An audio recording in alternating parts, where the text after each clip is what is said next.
G'day everyone, and for those who have come in late, you're listening to Expand the Phantom Podcast. He washed ashore the sole survivor of a shipwreck, and upon the skull of the man who killed his dad, he said, "I'm mad, I must eradicate piracy, injustice and cruelty, and all my sons will follow me, so evildoers will believe that this man cannot die." The Phantom, the ghost who walks. The Phantom, enemies beware. The Phantom's always there, but you won't find the Phantom.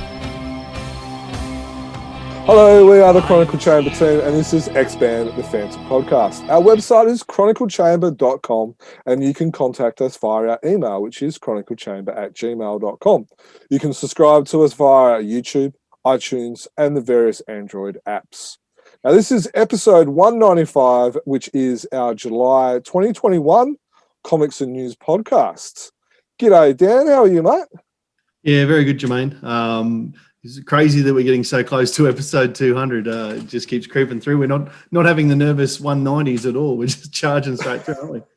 Yeah, not like the 90s. In cricket fashion. Once you get, to 190, you're just that tired. You just, let's just swing away and let's just get there. But we are planning on doing something for episode 200. We've got an idea. We've pretty much 90% agreed on an idea. Now we're just going to plan it, which will probably be this week's job, I fancy. It is getting closer. We do need to actually put some thought there, and work behind it rather than just the rhetoric. So, which does spoilers. There won't be a radio play for this one because that would take far too long, and that's probably the reason why there's not a radio play for this one. But you can go back and listen to episode 100 if you like, and hear a Chronicle Chamber production of a Phantom story. But you won't hear one for episode 200. No, something else maybe, good though. Maybe 250 or 300 if Dan get started on it again. To start now. But we are thinking of having the Patreons join us for episode 200, but they will learn more about that. So if you want to, it's a good time to plug our Patreon. As well. So make sure you go onto our website. On YouTube, you'll see the little circle and stuff where to go. But if you're a Patreon, you will learn what we're going to do for episode 200, and we hope it will be special. We just want to thank every Patreon for what you've done. Dan's due for another update soon. That's not on our run sheet, so he's probably going to give me the stink eye for putting him under the bus for that one. Yeah, you're right. That is good. Yeah, there will be an update of that soon as well. And we've got one more month of this season, and before we have another draw as well. So, so looking forward to that. What was the last prize draw again? The last draw was a signed comic and card by Anthony Spey, which was won by Callum. And any thoughts so far about what we are going to do for spring? We're going to leave some surprises. Okay. Which is probably a clue for no. I'm sure we'll between us we'll dig something up. You've done most of the digging so far. I'll have to have a look myself. Yeah, but no, there will be another prize. So looking forward to that. Again, thank you to our Patreons. You guys are our life source, our lifeblood, or I guess the blood of this or whatever we are, because you help us pay the bills and stuff like that. So we thank you guys for all of that. But we're going to get into it now. We said at the start this might be a short podcast, but let's actually see if we can actually make that a reality. So we're going to get straight into it, and we're going to talk about our first story, which is Frew 1896, which is Rotten Apples. Which is part 3 of the saga by Duncan Munro and Jeff Weigel. Now, if you are listening to us on the audio, we're going to be talking about panels. If you are watching with us on YouTube, I am going to transfer to a scan. So then that way, as we're talking about stuff, we'll be able to bring that up, and it means you don't have to watch our ugly heads for the whole hour and a half, 2 hours. You can actually see some nice, beautiful Phantom art instead. So, Dan, you lead us off with your initial thoughts, or maybe start us off with Stephen's thoughts. Yeah, good call. So, Stephen, we haven't mentioned you yet, mate. Sorry, you. Who? He's had most of them lately. So Stephen unfortunately can't join us today. Technical issues, technical problems with his technology, as in both of his charger cords have gone missing from his laptop and his phone, so he can't join the Zoom meeting tonight. But anyway, so what Stephen has sent in about Rotten Apples, the Jeff Weigel Duncan Munro collaboration, he has said he went back and read all 3 parts in one go because, of course, Rotten Apple concludes a three-part stories that have been put together by that creative team. He says that the story flowed well. It was great humour throughout. Nice to have Rex and Baron Khan back in the spotlight, and there was a couple of good red herrings thrown in to keep the reader off the flame.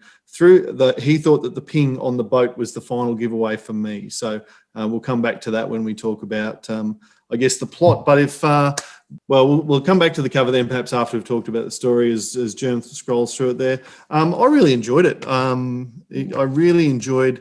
I didn't go back and read the other 2 parts because it's been a pretty busy week, but the story is written well enough as a trilogy that within the first page doesn't go into very much, if any, real plot detail about parts 1 and 2. But he picks up the Duncan Munro, I guess, as the author, picks up the story in such a way as you know the context of where we are with this one. If you've read the other 2 recently, I'm sure that would help. But I certainly found that I could go through and read it without needing to know what had happened in the previous 2 stories, which I thought was good. So I guess one of the first things to talk about is, when did you figure out who the Flame was? I had my suspicions, and that's exactly what Stephen said about the ping on the boat giving it away, which is quite late in the story. I had my suspicions when the 3, so Miss Lund as the politician, she was under suspicion for a long time, and I think Duncan did a really good job of setting her up as that jury.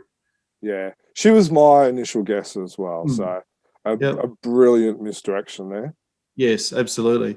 Then when the 3 girls all got kidnapped, it wasn't just Princess Alicia, but Lara and Samarica, is it? Were all kidnapped. That was when I started to go, hang on, well, it won't be Alicia and it won't be Lara. So that narrowed it down for me a little bit. But then I think he had another misdirection with the politician again later after that. So he handled that really well. Yeah. No, it was probably around probably similar as with Stephen for me, was around the boat scene, which you can see now if you're on the screen. That was kind of like, and there was, and I guess like, because Duncan focused a lot, but not focused a lot on the princess's helper, which turned out to be the bad person. So it was kind of like, because you don't know anything about her, but she's hanging around and stuff like that. So that was kind of like a bit of a clue. It's kind of like, hang on, why are we spending time on this character if she's not important? So no, it was well done, because then I did go back and give it not a second read, but a second flick through. Almost specifically to go, what were her bits of the story? And you're right, we didn't just learn about a character, but you go back and read it a second time, and you're like, there was a clue there, if you're smart enough to pick it up. So it's actually really well done. Yeah. Now, I remember in the second story, I don't have a scan of it, so I can't show it up. There was pictures of her cufflinks, of the Flames cufflinks, and then there was pictures of the politician's cufflinks, and they were similar, but they were not the same. So I remember talking to Duncan about this, and Duncan never told me who it was or anything like that. And I'm going, cufflinks, are they the same? Are they not the same? And and then it kind of makes you thinking, was that an oversight by Jeff, the artist, that he accidentally not made the cufflinks the same, or was it, and as it probably turned out, that he on purpose drew similar cufflinks but not the same cufflinks to kind of trick people, I guess, is a good way of putting it. I think that is the cufflinks the symbol that's on the cigarette lighter on page 30. No, it was just like the cufflinks on a normal jacket. So it was just it wasn't that flame symbol that we see. No, on page it wasn't. Like one of them had looked like a star. That's the reveal. That's when that's when you're supposed to figure it out. And that was the only moment really where I thought, oh, was there something in episodes 1 or 2 that I haven't remembered? And probably if I'd read those in the immediacy like Stephen did, that might have been a clearer penny drop moment, I suppose. Yeah. I really liked this bit here with the what's her name? Shiran, which is kind of like the tech guru's sidekick.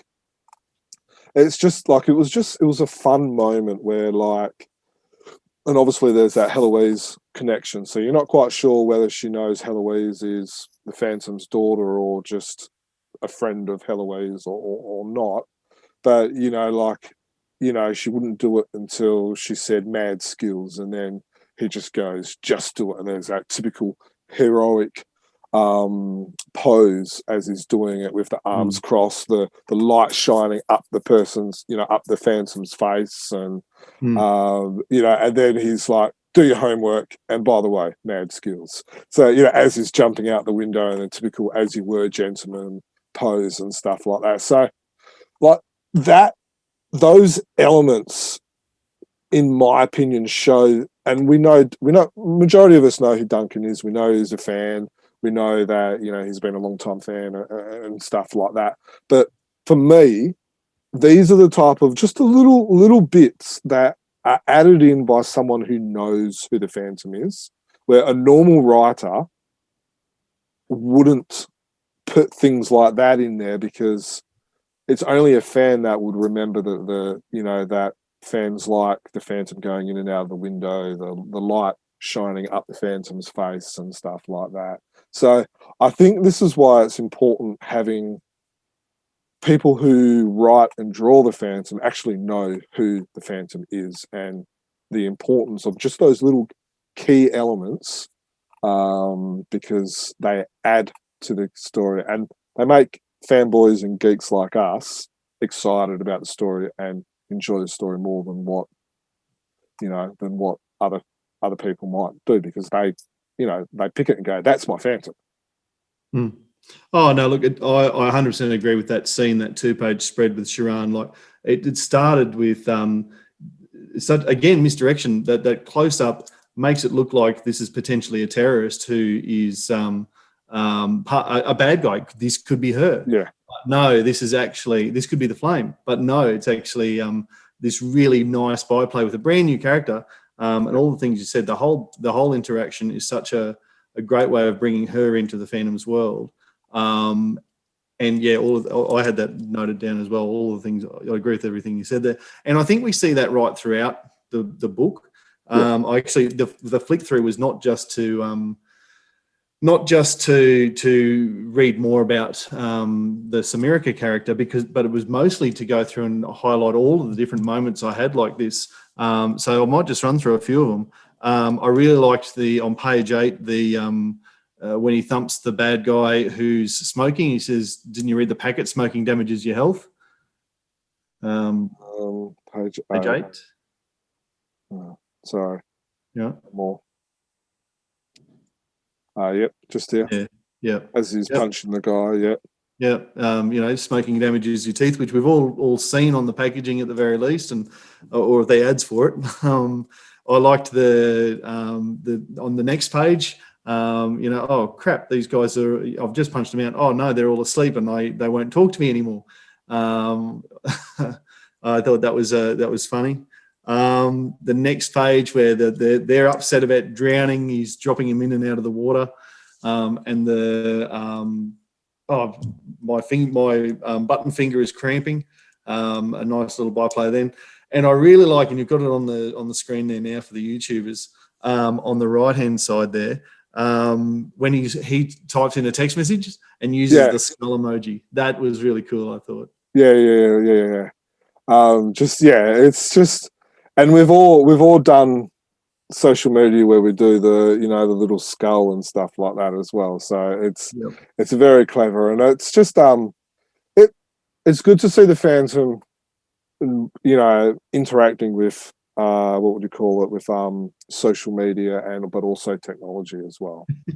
Well, it's I really loved the scenes in the 1960s with Cy Barry having him climb the telegraph pole and tap into to make phone calls and tapping into the phone wires. This is how you do that in 2021. So I thought that was pretty cool. Yeah. No, this bit here was interesting on page 19 where he's talking to the guy on the train. It's just and I'll just increase it a little bit. It's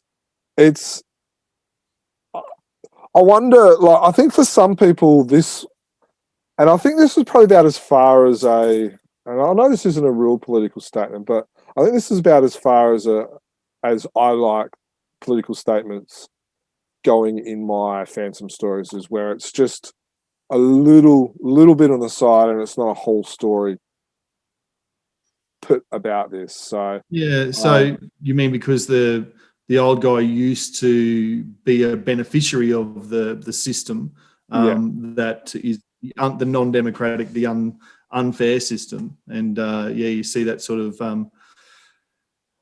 resentment, I suppose, from a character that things are moving in a different direction under the new Prince Rex. Yeah, and he says, my children can't eat freedom, and it's. I don't think Duncan's making a political statement here. Maybe he is, maybe he's not. But I think it's a good. Like, it takes up what 1, 2, 3, 4, 5. 5, 6 panels, half a page. It's only 3 panels really, because he's got the assistant animal joke in there. Yeah, exactly. And it's almost just like it just kind of throws up a bit of a discussion, and it's like, well, what do you think? Was it better? Is it not? Is there benefits on both sides? And it just kind of leaves there, and then it moves on. And I think that's how I like political points in my Phantom comic, is that you can throw something up there, but you only just kind of dangle it out there, then you move on. And then, as far as I'm concerned, that's about as much as a political statement should be. Yeah, fair. I actually really liked I really liked this double page spread, actually, because I liked the Baron Khan or Baron Can't pun in the headline. I thought that was clever. The assistant's animal joke, I know, tickled Steve's fancy, and it is a good one. And then, but actually, probably my favourite 3 panels, maybe in this whole book, are the one on the opposite page where the Phantom's sitting reading a newspaper by a fountain. There are times when the Phantom is out of clues and waits. No. Yeah. Out of clues and waits for something to happen. This is one of those times. It harkened back. It was really cool, really well written, and it's exactly what you were talking about before. Just using this is one of those times. That's a Phantom trope for ordinary man leaving the jungle and walking. Yeah, it's a play on an old jungle saying. So the average reader wouldn't understand that, but the hardcore Phantom fan will read it and have a giggle, and again enjoy the story that little bit more, because there's that care, I guess is the word, about who the character is. And you can just tell that this is not Duncan's not an author who is a good author and has decided to write Phantom comics or been employed to write Phantom comics, and so has done some research. This is a guy who grew up on the Phantom and knows the character inside out. Is using and hits lots of tropes. He has variations on the tropes, which is really cool. Like the skull emoji, like the use of the old jungle sculling, and is really adding to the character. I'm not afraid to say that Duncan would be my favourite Phantom author at the moment. Yeah, even more than, say, Andrew and Pity and some of those others. I've really enjoyed this 3-part story. Yeah, I would say I've enjoyed those more than those other authors. Yep. Yeah. Okay. The gauntlet has been thrown. Any Well, other comments that you want to Well, raise? where would it sit for you? Like, Look, the 3-part story. Ideally, in a perfect world, I would have liked it to be one after the other. But I understand the reason it wasn't was because the first one was created, then it was popular, and then they created 2 and 3. So I understand why it wouldn't. But if it was, at the moment, this would be, without going back and double checking, this would be in probably my top 3 to 5 stories for the year so far. And that's without going back and actually looking what's been published for the last. And having that consideration. No, I get that. That's fine. It'll be an interesting conversation point at the end of the year, because I agree. I think it'll feature prominently in our best of 2020 stuff. Yeah. I also like how Rex is more than just a cardboard character. Like, he shows emotion, he shows a bit of recklessness, he shows a bit of heroic, but he also shows a bit of humility, in the sense that he actually gets what do you call it? Who's the politician girl? Lund actually gets her on his side, and actually, like, realizing, oh, hang on, we might not agree with everything, but she is an asset to Barracan. So let's, so I think it shows a lot of good character in Rex as well. Like, he's not just a teenager. He's he's probably what would you say? He's probably probably a mid-20s, 25-year-old man who is starting to become a good man, and actually starting to make some more good decisions than recklessness ones. Well, that 22 to 25 age bracket would fit with the continuity of the newspaper strips, where he's just 6-7 years older than the twins, sort of thing. But I think he was probably originally about 12 years older, 10 or 12. But yeah, okay, so in the ballpark. I really like. I think that every character really has got that sort of fleshed out. Even the helicopter pilot on the other page there, as you've held it on screen. He's only in about 3 panels, but he's a definite character who's worried about fuel and scared of the Phantom and stuff. We see him looking worried. Yeah. Sharan, as we said, she's only features for 2 pages, and she's a fully formed character. So I think, again, that's part of what I admire about Duncan as a writer as well. And he's also good at using the language for those characters. Like, the politician speaks like a politician. The pilot just then speaks like a pirate. Speaks like a pilot. Uses the military discourse and language. I think that Duncan writes this very intelligently. Brings in the Phantom stuff, which we mentioned before, but even little cohesive ties that he does, like on page 12. So pages 10 and 11, for instance, are where he's dunking the fishing net up and back. Page 12 starts with, if you can just bring it up next page. Which, going up one? Top of page 12. Down a couple. Hang on, let's do it this way. That's page 9, 10, 11, 12, Yeah, so this is 10, 11, he's doing the fishing thing, and then at the top, the next day, it's the parliamentary discourse. Oh, their opposition is merely on a fishing expedition with the Freeport, so even just that use of the 2 different languages, I think it's really clever, and it ties the whole story together. And use whatever term you like. You talk about the care that a writer shows for their story and for their characters. This story's got it in spades. I just wish that maybe some other politicians around the world can actually behave half as good as these politicians, where they're actually sort of civil and actually work together for the greater good of the country, rather than their back pocket. But that might be enough of politics from have you got any other last points before we move on to the next last one? And I asked about before. I might just hold it up so we can see it. So, but there's the cover from. I'll stop sharing it. Yep. So there's the cover from Jeff Weigel. I really I like this cover with the big face over here as a big wraparound. And I always do enjoy the covers that are done by the artist who's done the story as well, because you get that real sense of continuity, not just, I think this is a cool scene, but as an author, I'm sure they love the idea of being able to do a big splash like that adds to, or for them, summarises the whole story. So I really enjoyed Jeff Weigel's art, and you can see his enjoyment in breaking away from the Sunday strip conventions as well. So very talented man. Awesome. Well, good work, guys. Make sure all our listeners let us know what your thoughts are, whether you agree or disagree with us with our review on that as well. We've had a couple of suggestions that maybe we need to get Duncan and Jeff on to discuss the whole 3 parts. So that will be something we might look into as well. Now, through issue 1897. Now, Dan, do you have one to hold up and show us?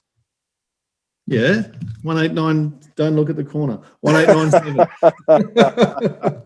No, I did share with you before the podcast. I can't actually put my hand on my 1897 right now. I suspect probably because it's still in the envelope, and the envelope's floating around somewhere. I'm just going to wave 1891 around, and you can tell it's the same book. Now, we joke, and we did kind of sort of plan that beforehand and stuff like that as well. But we joke that myself, Dan, and Stephen, and a lot of social media users, which tend to be the younger generation, have been quite vocal in their thoughts in the collection series. So what we got Dan to actually do a bit of a job, and he contacted an older Phantom fan. Now, a real older Phantom fan, not like we kind of joke that Dan's the old man of the podcast now. Because we thought, okay, Frew has to be publishing this for a reason. We understand the economics and we understand that it's easier and stuff like that, but we don't like it. And we've made that quite obvious on our past podcasts. But so we got Dan to actually talk to a friend who's of the older generation. And do you want to share us some of his thoughts? I think you might be overblowing that a little bit. I ran into him at school football, so it's hardly like I rang up seeking a hard-hitting interview about the Collector Replica series. Friend of the podcast. Actually, I believe I talked about the radio play earlier. Frank O'Mara, is a colleague of mine, or was a colleague of mine at work, who was a Phantom fan, and he actually did the voices for the radio play. He did the Girk twins, and really enjoyed that. Doing that for us, and as a Phantom fan, when we talked at work, obviously we talked Phantom. He has retired, so yes, he's an older character, but I did just run into him, and we started talking Phantom as we do, because that's what we've got in common. And so he would be, I don't know, mid to late 60s, I guess. He's not an old retiree, but maybe early 70s. And he just mentioned that the Replica series, in a way, was probably the only thing keeping him with Frew, which was interesting because he's not such a fan of the new stories that Frew have created, and probably a bit old school, doesn't like the newer or more modern style of artwork that we get in a lot of those as well. And was really looking forward to the Collector series, and he did say that he's probably, once they get to the finish the Countdown series, he's still buying all the Frews at the moment, but once the Collector series counts down and is done, that's probably when he'll stop collecting. It's interesting, and that's not the first time I've heard an older fan say that as well, and I think that is the reason why Frew is still producing these collector's replicas. And we've discussed this on the podcast before, but we'll just quickly touch upon it before we move on to the next story. Is that Frew have the good problem or the bad problem, depending on how you look at it, that they've got the old.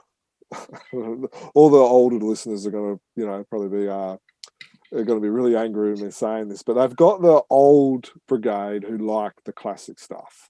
And then there's the younger brigade, which, unfortunately are us 30s and 40s, and maybe 50s, who like the newer stuff as well. And Frew have got the the task to be able to try and achieve and to please both of those target audiences. And so it's I wonder if your old mate would like if they were still producing the classic stories, and all of us younger fans would still enjoy the older stories as well.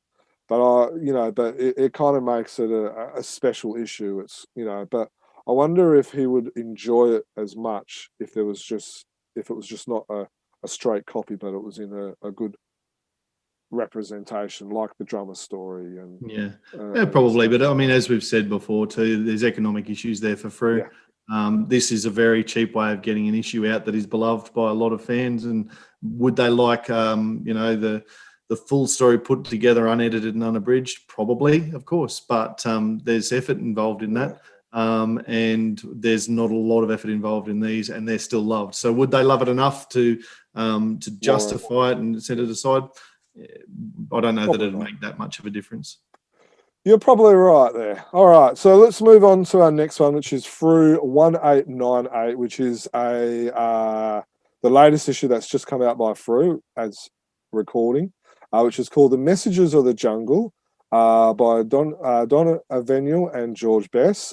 Donna Avenue is the late British author, and George Bess is a French artist, both classic creators from the 70s and 80s that we've all, that probably you've enjoyed all their stories. I know I've enjoyed all of their stories as well.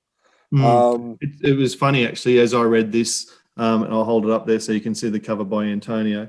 As I read, as Antonio Lemos, I should say, as I read through this story, I almost felt a sense of nostalgia, actually, from those 80s when Frew were starting to first publish the Semic stories as they were then, because Don Avenel was and George Bess, they were the authors and the artists that were getting around at the time. So it was really, for all of my anti-Scandinavian rhetoric at times, I actually genuinely enjoyed the nostalgic element of reading this story. And there's been hundreds and hundreds of our listeners who have just all fallen off their chair, all crushed as they've been driving to work. So I'm sorry for all those people that have had near accidents on the freeway on behalf of Dan. But yes, no, it's good. And I think one thing I missed in talking about in the last story, which was the Duncan one. The Duncan's one and this one are longer. They're the 28, 30 pages stories rather than the 22-page stories. And I feel, all those little extra tidbits that we talked about in Duncan's story is allowed to be done because it's a longer story. And I think it's the same with the Messages of the Jungle as well. We see extra stuff in this because of the extra pages. No, you're probably right. Those could be the things that get, they don't contribute enough to the story, so that's easier to edit them out, sort of thing, or never write them in the first place. Yeah, and now I'm going to say something up front. I enjoyed this story, but I probably enjoyed, and I'll bring that up. Here it is. I enjoyed the flashback to the 6th or the 7th Phantom, probably more than the actual story. Was it the 6th Phantom? Whichever one it was. It was the 6th or the 7th because there was Redbeard and the Jungle Patrol. Yeah, so. 6 was the one who helped set up the Jungle Patrol and knew Redbeard. Yeah. So, I enjoyed this little... How many pages is it? It's 1, 2, 3, 4, 5, 6. 6 pages, which is probably, it could have quite easily been cut down to maybe half a page in a 22-page story. But it's like you get this little nugget and it adds to the Phantom lore. Like, there's never been any explanation on how the monkey male originated. And, I kind of wish it was a full story. But just having this little 6-page story, it makes this story, which, in my opinion, is a average story, but it makes this average story almost a must read because of those 6 pages. Yeah, look, I would tend to agree with you. I really enjoyed those 6 pages as well, and I enjoyed the. I enjoyed this whole story as a job lot. That 6 little pages was a highlight. I would say that if it, and maybe this could be done if it was a full story, just focusing on that, expand on that, because it cheated a bit for me in terms of how are we going to come up with this idea of monkey male and using the falcons. And it cheated a bit in terms of the runner dropped it, and then coincidentally a monkey picked it up and ran away with it for a little while until a bird snatched it out of his hand, and then the bird gets the message to where it needs to go. I was quite disappointed with that until you could tell that Don Avenel almost acknowledged that himself on page 13 as the bird's about to drop that's it there, Germ, on the top of the right-hand side. Those 3 panels, the absolute trite way to end that would be then the bird dropped the message on the deck and it landed at the feet of the captain. And if that had happened, then that would have just been ridiculously easy. And they acknowledged that in the narration at the top of the 3rd panel there. Did you think the bird would drop the message on the ship's deck? Oh no, that's too easy. Life doesn't work that way. It's been pretty easy, but I think that the author there is acknowledging we're not quite going to do the really simplistic plot device there. So it would be cool to expand out on that idea a little bit, but and maybe, like you said, a full 22 or 32 page story exploring it would be cool. Yeah, it is cheesy, but like you said, it's like the author's almost laughing or making a joke out of himself that it's cheesy. So but I think it works even though it is cheesy, because we read it and we go, yeah, it's cheesy, but it has to start some way, and I guess monkeys running around in the jungle carrying letters is cheesy as well. So I was probably okay with that. It was when the bird snatched it out of the monkey's paw and then flew it across to the boat. I'm like, oh, come on. That can't happen. So it was just a bit too... Actually, the page you've got up now is similar. I'm far more happy to let this one slide, but the very first car the Phantom comes along happens to be the one with the officers and that sort of stuff. It did provide the opportunity to the Phantom to cling onto the back of the car as it was driving through the jungle, which I absolutely really enjoy as a Phantom trope. It is something that he does a lot and used to do in the Ray Moore and Wilson McCoy years. So I enjoyed that aspect of it.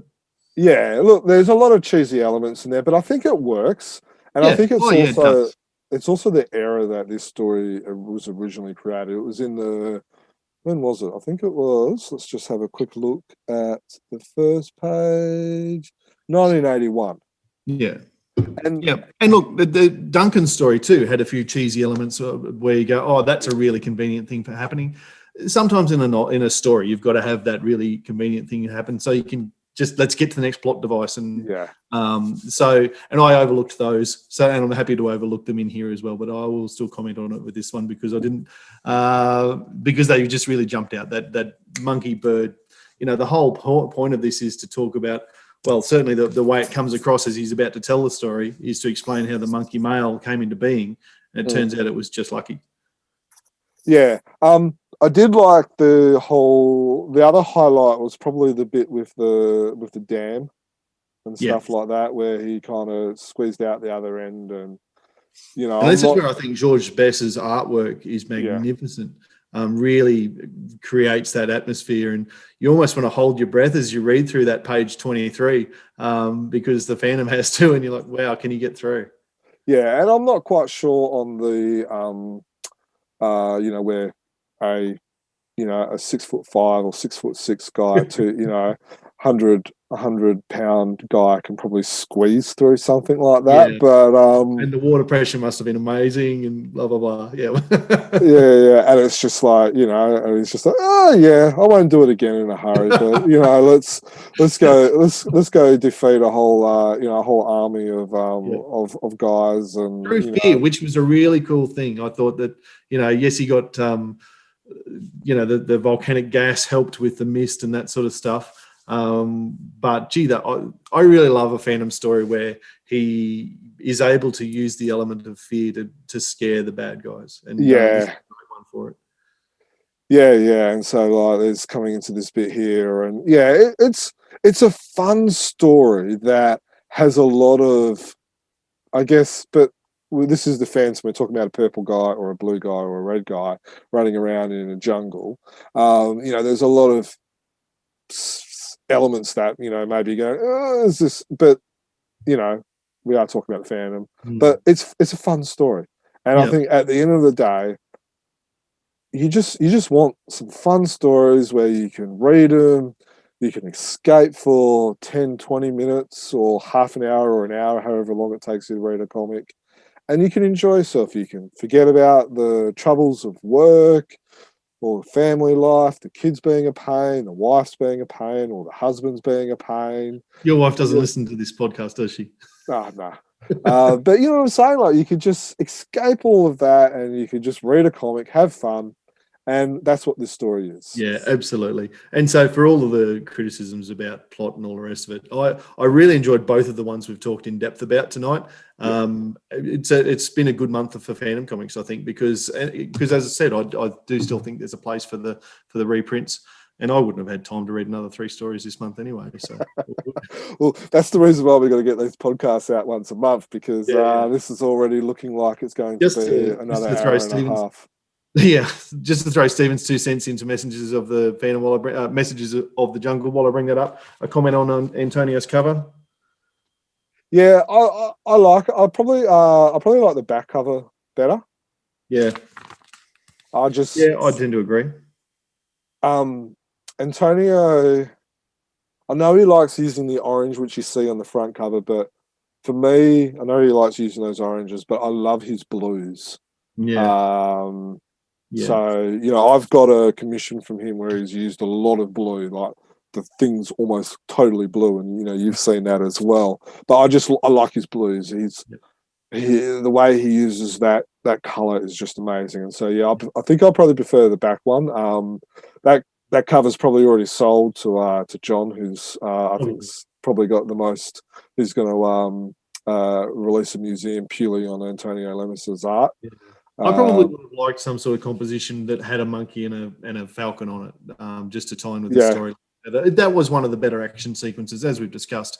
Because that's from the 6-page sequence that we talked about. It is a great little action sequence, but it doesn't really represent the story as well as some of the others. But anyway, that's being hypercritical, I think. Stevens, for the last, for 700-800 issues, yeah, of course. Previously, none of them ever represented the story. Touche. The Frew crew have lifted the bar, haven't they, in terms of expectations? I've fallen into the trap. Stephen says, the Messages of the Jungle, it answered a lot of questions that bubble away at the back of the mind. I don't recall Falk ever addressing them. They always just seem to be there. For example, the radio, Monkey Man and Fraka, because of course we didn't talk about, I think the trope of not kidnapping, but getting your radio technician to come into the jungle blindfolded and guided by a thing. That was a Falk thing. It was really good to see that used in this story. So I'd agree with you there, Stephen. Stephen also really enjoys it when the Phantom uses his legend to disrupt the bad guys, seemingly dead but comes back, works in the dark, plays on their fears. Enjoyable story. Yeah, very good point, Stephen. Good to hear from you. Again, make sure you let us know your thoughts in the comments section of either the YouTube videos or on social media, or you can send us an email as well. Now, we're about to hand over to Ankit and Mikael, who are going to review the Indian and Swedish comics for us. Ankit is going to review 3 comics, which is Regal 13, Regal 14, and Regal 15. So the stories that he is going to review is Temple of the Gods, Part 1 and Part 2, which is in Regal issue number 13, Warradu's Secret, and the Viking Fortress Mystery, which is in Regal 14. And Regal 15, issue 15, is The Ghost War and the Crime Apprentices. And the covers are done by Vivek and by Ankit as well. So he's going to review those, and then Mikael is going to review Fantomen, 16 2021 and Fantomen 17 2021.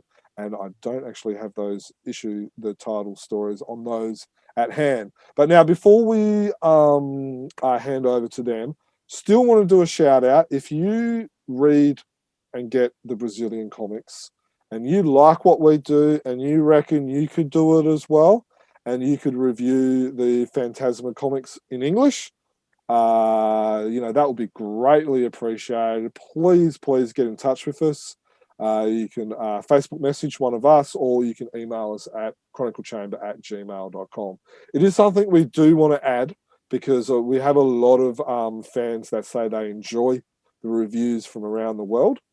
And we want to include the Phantasma comics from Brazil, because they got some great covers, they got some great content, and we want to include them as well. So, Mikael, Ankit, please take it away, and we'll be back in a second. Hi, and welcome to a Chronicle Chamber book review. I'm Ankit, and today I'll be reviewing Regal Comics from India's The Phantom issue number 13, 14, and 15.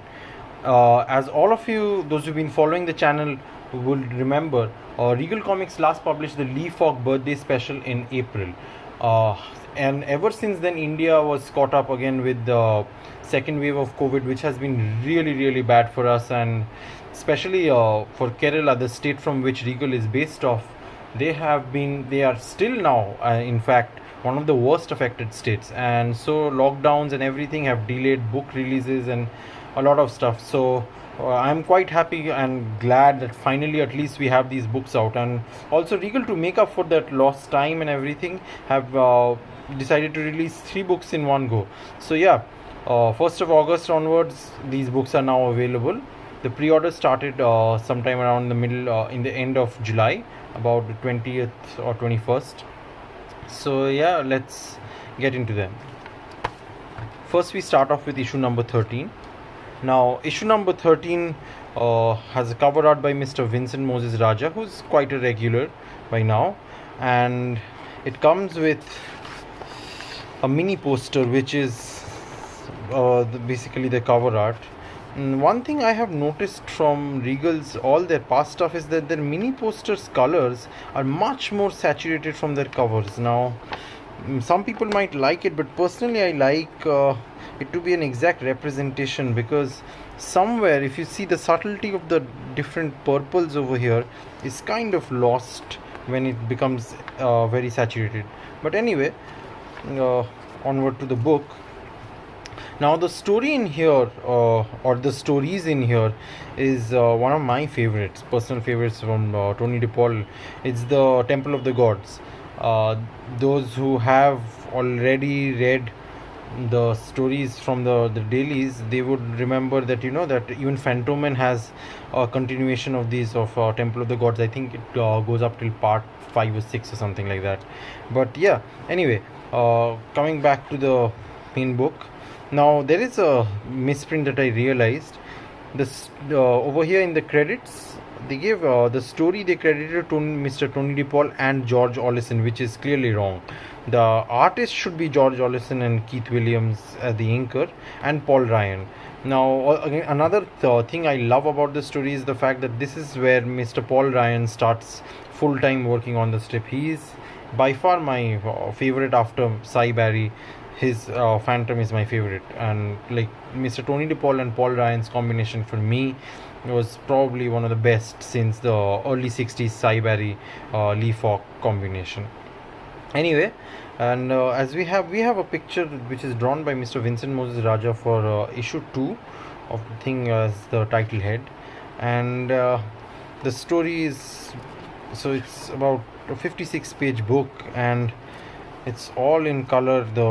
It's basically the daily story, and one of the best things is, like, to see these stories in this really nice glossy paper. So even though I would say the Sundays were colored much more elaborately for the Phantom, the dailies color really shines, and it's consistent, and just like Mr. Paul Ryan's art towards the end of the book, I really like how Mr. Ollison's retirement and Paul Ryan's entry, like you can actually see how the art became so much more consistent. Like when you see, like, the face of the Phantom and everything here, and how Mr. Paul Ryan's Phantom is in every panel, you know there is, like, I've always been fan of Mr. Paul Ryan's work from his time in Marvel, and this is a really great story to, and being a two-parter, having it all in one book, this is really good. I know that this story has been published before in Eurokids in one of the books, but those are not even close to the kind of stock paper quality this has. Like, paper quality goes a long way to really, show off what it can do, like especially the gradients and the details in every scene that you can see here. So yeah, really good stuff. Anyway, on to issue 14. Now, issue 14's cover has been done by me. Incidentally, this is my fourth cover actually in terms of chronology, but they chose it for issue 14, and I based this off the story The Voodoo Rose Secret, and I wanted to have something like a tribal psychedelic thing happening, So anyway, other than it, the freebie that comes with it is a sticker based off my art from the cover, which I modified a little bit for the lighting and everything so that you get a straight thing. Anyway, now the stories here are Mr. Claes Reimerthi and Mr. if I'm not mistaken, Mr. Tony DePaul. Yeah, Mr. Tony DePaul's story, and the art is by Mr. Graham Nolan. And these stories have been printed before in Moonstone, and if you look here carefully, you will see, what much better paper stock can do, and that's what it is. It's so much better paper stock, and it allows for, a lot of really good. Let me show you a comparison of here. Look at the two pictures here. Because of the gloss paper, the highlights are a lot more prominent here. It's matte here, so it's little blunt, but like, it's about preference. But as you can see, for these are very expensive books, the quality of print fidelity is brilliant here. So yeah, in terms of sheer quality, again, that has been Regal's strongest point so far. Now in this book, basically Voodoo Rose Secret and the Viking Fortress Mystery, I obviously like Voodoo Rose Secret or more. Viking's Fortress Mystery for me was a very strange story. I mean, those who will read it, you will understand it's really strange. Like, one of the things, but like, Graham Nolan's art is what really shines here. Like, especially I love the look of the Phantom in panels like this. There's a lot of dynamics, like dynamic things happening. Just look at here. It just reminds me of my favorite times, like, when he was doing a detective comics in Batman and DC back in the late 80s, early 90s. So the art really stands out for me here, and really the print fidelity. So yeah, that's about number 14. Now number 15. Now number 15 is, again, the artwork has been done by me. Now one thing I have to point out is, I was this one, in terms of chronology, is my third cover for them. So I did this before I finished this, and with every artwork I try to do something different. Like here I did not do any inking. I tried to do all the highlights and the shadows with colors. Over here I did a mix of colors and inks and everything else, like the traditional thing, and I wanted to try stuff with illumination. But coming to this one, the funny thing is, I had to like do this like in a really quick time. At that point of time, Regal was still like lockdown and all that, didn't start. So this was planned to be released again just after 12 and all. So but like, I had to finish this up real quickly because they had kind of figured out a cover art that they wanted for this issue, but they kind of rejected it, and so it was like an emergency thing I had to do. So yeah, so I based this off the ghost wall story, like the wall and the phantom's image. It didn't really come up as well as I would have liked, like an illusion thing, because being a dark background already, I realized from painting there would be some practical difficulties to really create the gradient and everything on. So yeah, anyway, so the stories over here are The Ghost Wall by Mr. Tony DePaul, and the artist is oh yeah, firstly it comes with a card as the freebie, which is again based off the phantom from my cover, which is again here. So yeah, and the artist is George Ollison and Keith Williams. And the next story is Paul Ryan Tony DePaul story, which is this is my phantom picture from issue 9 from Paul Ryan and Tony DePaul's The Crime Apprentices. So what I like about this story is The Crime Apprentices is where Tony DePaul and Paul Ryan are really shining, because it's like this is like a very classic phantom kind of a story. The narrative is in a way like really going through certain things and all, and I really like the whole structure of the story. Like it starts off in a manner and then it ends in a complete, and it really shows one of the greatest things I like about the phantom, like his nobility, his way to really think things out and not always use his fists all the time. So the upholding justice is not just by by violence, and also that this is a very classic phantom story in my opinion. As for The Ghost Wall, this I think was actually adapted from a Fantomen story, which had art by I can't remember, I think maybe Hans Lindelof or Jamie Valve or Joan Boyce. I can't remember, but this is definitely a Fantomen story which it was based on. So this is during that part when after Mr. Fox's death, KFS was still trying to figure out the right combination, and just needed stories quickly to come up and fill that time before original stories could be written. So I think this is an adaptation from one of the Fantomen stories by Mr. Tony DePaul. So yeah, that's about it for issue 13. So you can order these books at Regal, and they are all available. They all come at 200 rupees each, and if you pre-order them together, all of them, I think you get free registered post shipping, and I'm pretty sure also very soon Frew too will have them for international customers. So yeah, thank you for watching. Happy phantoming. Hello and welcome back for another Fantomen review with me, Mikael. This time I have 2 issues for you. We're starting off with 16 of 2021. It has a cool cover by Henrik Sahlström with the silhouette of Nosferatu in the background. The main story, or the only Fantomen story, is Nosferatu's Hämnd, that is Vengeance of Nosferatu, if I may translate. From what I heard, this is the last story that Claes Reimerthi wrote before his retirement and suddenly passing away. There are more coming in Fantomen, but they were written earlier.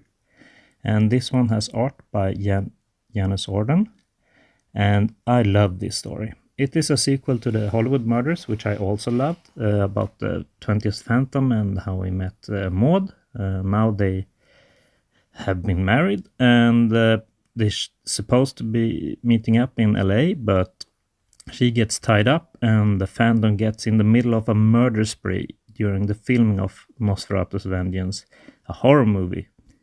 Orden's art is amazing as always. This is the first new Team Fantomen story since issue 9. That is a bit too long between them for my liking, but I really hope this high quality of stories continues. There's also an announcement about the best cover of 2020. I wrote a short piece about that on Chronicle Chamber webpage. The incredible achievement by Sahlström to secure the top 5 places is nothing less than amazing, and the quality of covers we have gotten is also amazing. Then we have issue 17 of 2021. It also has a great cover, as expected by Henrik, and it makes you want to rip up the comic book and figure out why a zombie-like phantom is crawling at the phantom's leg. The main story, the Longo Forest, is the 254th Phantom Daily story, and it was written by Tony DePaul and drawn by Mike Manley. It's almost 2 stories in one, where I love one part and feel adamant about the other. The first part is the tracking and taking down of a poacher. The second is Phantom hallucinating in the forest. It's cool to see a newspaper story so close to when it was published in the newspaper showing up in Fantomen. And on the last page, the preview for the double issue 1819 shows that we have a treat in store. A new Reimerthi story, the 998 Team Fantomen story, and 2 Falk McCoy classics, and a reprint of a 80s Team Fantomen story. That's all from me here in Sweden. So happy Phantoming, and back to you guys. Thank you, Ankit. Thank you, Mikael, for your amazing reviews. Really appreciate them, and I hope you, our listeners, do as well. Now, before we get on to the news, we're going to quickly touch upon the daily and Sunday stories from a progress. Now, again, this is something that you, the listeners, have requested we do. So here we go. Now, the Sunday story is by Tony DePaul and Jeff Weigel. Now, this is a continuation of our last discussion, which was episode 192. I want to believe it was when we last talked about this. Now, the story is The Visitor. It's a bit of an interesting story, this one. Have you been following this one, Dan? Yeah, I have. I do find the Sundays easier to keep up with because I follow Jeff Weigel on Facebook, and he posts it, and that's typically where I see it. But yeah, I've been following the story. I'm still not quite sure what to make of it, to be honest. Jury's still out. It'd be one of those ones once it might work really effectively, or you find out what's going on more quickly once it's published as a comic book. Only having 9 panels every 7 days. I don't know. The jury's still out. I'm waiting to see. I think we're exactly the same position as we were a month ago when we last recorded. I think there's been 5 Sundays since we last discussed it. Oh, sorry, I just got a cramp in my foot. That really hurts. I'm not even playing football and I'm cramping up already. So the name of this one's The Visitor, isn't it? Yeah. Yes. So what is that's the question. Who is the visitor? Have you got any bead on that yet? No, I don't. No, I don't. Like, I was thinking today, thinking left field, right?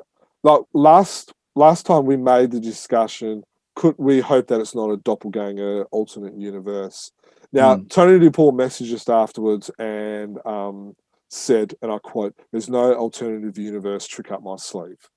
So that's good. That's that crossed off. That's the worst case scenario, or the cop out easy answer in my opinion. Now I'm thinking, okay, who could it be? And then now this is another far out left field type of idea. Like, the easy option is that it could be, like some mystic, volcanic gases slipping through or bad pizza or something.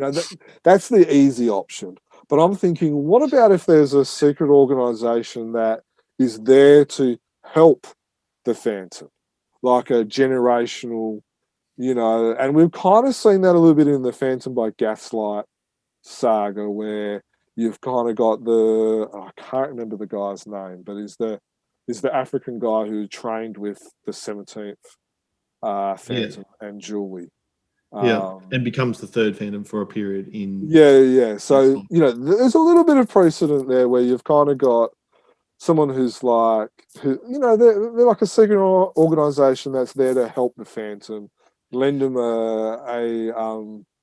a help and stuff like that when needed. Because we've seen that with the 5th Phantom, with the 6th Phantom, with I think it was also the 16th Phantom as well, where The ones that the Sunday has told us about so far. yeah. So now that's a far out option, and I'm not sure if I even like that as an option. But I don't know. Like, you're setting up a generation of helpers who are so far in the scenes that one person comes out once every 50, 60, 70 years. I don't know. It might be a stretch too far. Oh, it is. But I'm thinking left field. Yeah. Left field option. I think it might be Patrick McGowan. And only real fans are going to get that joke. If you didn't laugh just then, you're not enough of a fan. Because Patrick McGowan, of course, was the actor who played the Phantom's ghost father in the Billy Zane film, and was not loved by me as a character, and I think not by most Phantom fans, because it's an idea of that doesn't happen in the comic books, and I guess that's why the Visitor is unusual as well, because we don't have this ever having happened in the comic books before. Yeah. So I think we're at such a luxury, us as a team at Chronicle Chamber, but then people who are listening to this, to be able to hear directly from Tony DePaul. So I know you've just quoted a little bit of what Tony said as part of the conversation with us about the story, but do you want to go through and read the rest of what he said there? Because I think there's some great insight into what's going on. Okay, so he says... Well, not great insight, but enough to make me feel comfortable about it. There's no alternative universe trick up my sleeve on the Sunday story. That said, it is an unusual story, one that runs a reasonable high risk of failure. Now that's interesting, that bit. Isn't it? Those are the fun ones to write. Granted, many readers like everything tied up in a nice neat bow, like myself, but the Phantom inhabits a world of mystery, even a few he doesn't fully comprehend himself. We can't get too carried away with reality, otherwise we'll be obligated to show the Phantom getting his twice-a-year dental cleanings and the occasional colonoscopy. I do leave readers with a pretty good theory about the nature of the Visitor. Who knows? Maybe the Visitor will be back now that readers have seen it, and the theory will, at that time, either stand up or be cast aside.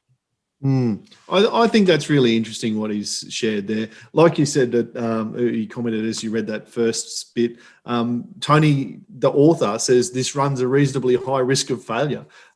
Interesting that, I guess that shows confidence and security in yourself as an author to be able to go, well, this one may not, probably won't work, but still put it out there for people anyway. Yeah. He doesn't really answer the question. He kind of just teases us a little bit more in there, but I think he's done that on purpose. And he doesn't want to give it away to all of the listeners and the readers and stuff like that.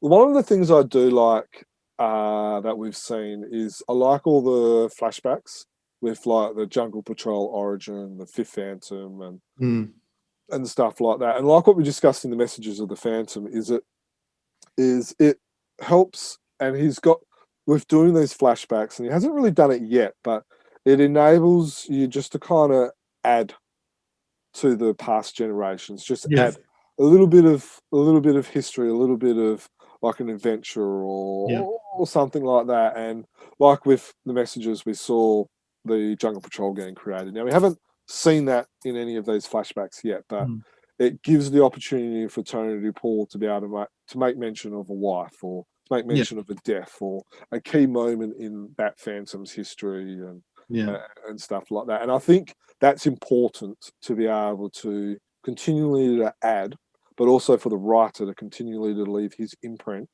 on the Phantom as well. And it just opens up extra avenues for people to go, okay, I now know how to get into this Phantom because I've got that in from Tony DePaul. I also love how it gives Jeff Weigel the opportunity to pay tribute to some of Cy Barry's stuff. He's an excellent author, Jeff Weigel, and his ability to replicate or use it almost as a dream sequence, and it works effectively for us to go, oh, I remember that story, and it takes us right back, because there's particularly I'm not looking at it right now, but I think it's the Phantom punching Redbeard, or Sala, one of those two. And it's a particularly iconic panel in that that Barry original story, and to bring that in with his own touch on it, but it's clearly a tribute. He does that really well. It's not the first time that he's done it either. Yeah, and when we were talking about Duncan adding these key moments, which helps us appreciate the story more, Tony's doing that with this as well, because he's done it with a lot of in the past. And we've written one article, and we've got a second article coming out soon as well, where he's just picked and pulled little bits and moments from past stories, even Egmont stories, and just dragged them into the newspaper world, which just helps merge everything and makes everything fit a little bit better than, when you've got Falk doing his own thing, you've got Egmont doing their own thing, and they're just getting further and further apart. Tony DePaul's just kind of, just making things fit a little bit easier, and making my life, who likes things to fit a little bit easier to bear. Mate, it sounds like you may not like the end of this story, though, because it's not all tied up in a nice neat bow, and you're left with some idea of who the visitor is. What do you say? Readers will have a pretty good theory. So that's not nice and neat. No. But I take the point there too that Tony's made about there are parts of the Phantoms world that are a mystery that he doesn't understand. And I know there's a lot of criticism for the stories that Lee Falk. I'm thinking they were largely in the later, in the 70s and 80s, where we saw the little people, Prince Vlad and the little people come in. We saw his and hers, and we saw the blue horn demons, and lots of no, it was the blue giant, wasn't it? And the star. The blue giant, and yeah. So there are lots of examples in the past of these mystery stories, and I don't think they're anyone's favourites, which is probably why Tony says it may not work. But there's certainly room for them in the Phantom universe. It's not completely out of kilter. Oh, well, let's just see if we get any more hints in our next podcast. But again, Stephen made a good point. I'll just read what he's written. He said he's decided that he doesn't really like the change of costumes. Now, that's an interesting one, because a lot of feedback on social media is that people like what Jeff Weigel is doing when he goes back into those past Phantoms flashbacks, past stories, that he's mixing up the Phantom's costume a little bit. So Stephen said he doesn't really like it. Kudos for trying something different, but it's not setting my world on fire. The Visitor is interesting, but would like to move it to the 21st again soon. Keen to know who or what it is and what its purpose is, which I guess is what we've been talking about. But just to comment on the costumes, Jerm, and what Jeff's doing there. I like it. It makes sense. It makes it a little bit more realistic. I can understand fans not liking it. And I reckon if I had to just gauge the 20-30 responses that I've seen, which is not enough for a scientific poll, I know, but let's call it a quick and easy dirty Phantom poll. I would say it's probably at about 65-35, maybe 60-40 in the favour. In favour, yeah. That's probably ties in with what my gut would be on what I'm seeing anecdotally. I'm probably still on the fence with it. I don't. I understand it. It makes sense, and I like my Phantom world to make sense. And so, of course, they didn't have skin tight leotard in the 1600s or the 1700s, and but I'm just so used to seeing that it's still not quite right. Yeah, it's interesting that Stephen's actually made up his mind, and we're still on the fence. We're normally Stephen on the fence. Well done, Stephen. You've made a decision. Okay, just quickly before we move over to the daily story, some Phantom fans like buying original art, and they would know that Jeff does some original art and some he does on the iPad and on the various Procreate, I think he uses Procreate. Yeah. So now, to save you asking Jeff, hey, is this an original or is this a digital version? Jeff has told us an easy way of identifying what is original and what is not. So if you want to buy original Sunday story art, make sure you listen.